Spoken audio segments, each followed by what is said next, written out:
Hello, my dear addict friends. My name is Emily Sussman, and welcome back to my universe of true love here, virtual universe.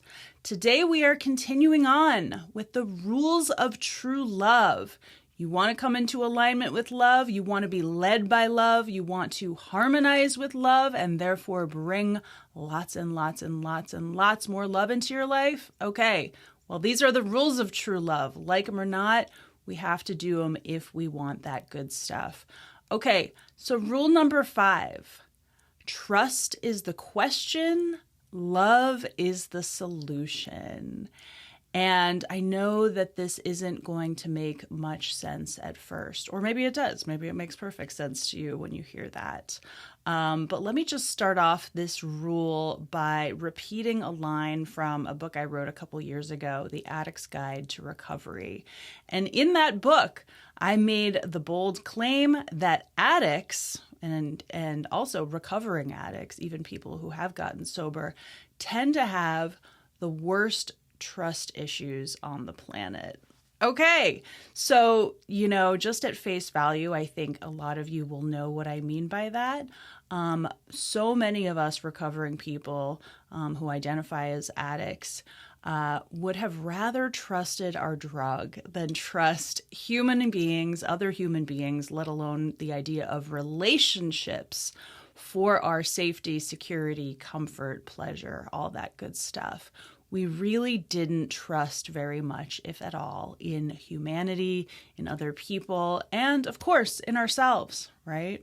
Okay, so all that being said, trust issues are very uncomfortable, right? They make you feel paranoid. They make you feel unsafe. They make you feel like you really can't connect because you are so inhibited by those fears you see coming true if you were to connect or trust that other person, place, or thing, relationship, right?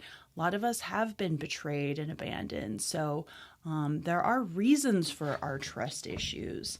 And we are certainly going to continue to experience trust issues in recovery. But here's the thing you can do to work on your trust issues is love. Take the actions of love. Try to distract yourself as much as possible from the object of your mistrust. And if you can't bring yourself to love on that person, place, or thing that you mistrust, turn your attention to some person, place, or thing that you can love in that moment. I really don't want to say too much more about this rule of true love because I don't want to overcomplicate it.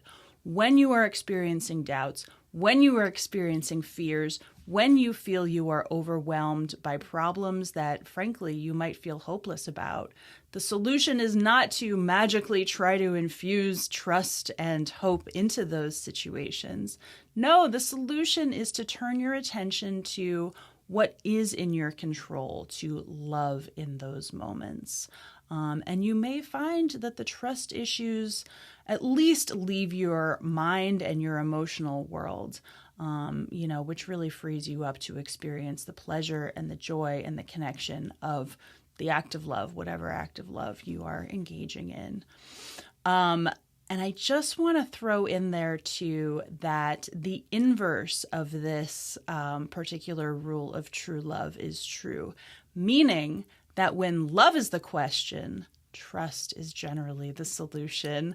But I'm not even going to go there because speaking of overcomplicating things, I hope you have enjoyed this particular episode of the Addict's Guide to True Love. Please always know that this episode or any episode in particular is not meant to give an overview. This is truly a journey. It's a journey for me to try to articulate this stuff.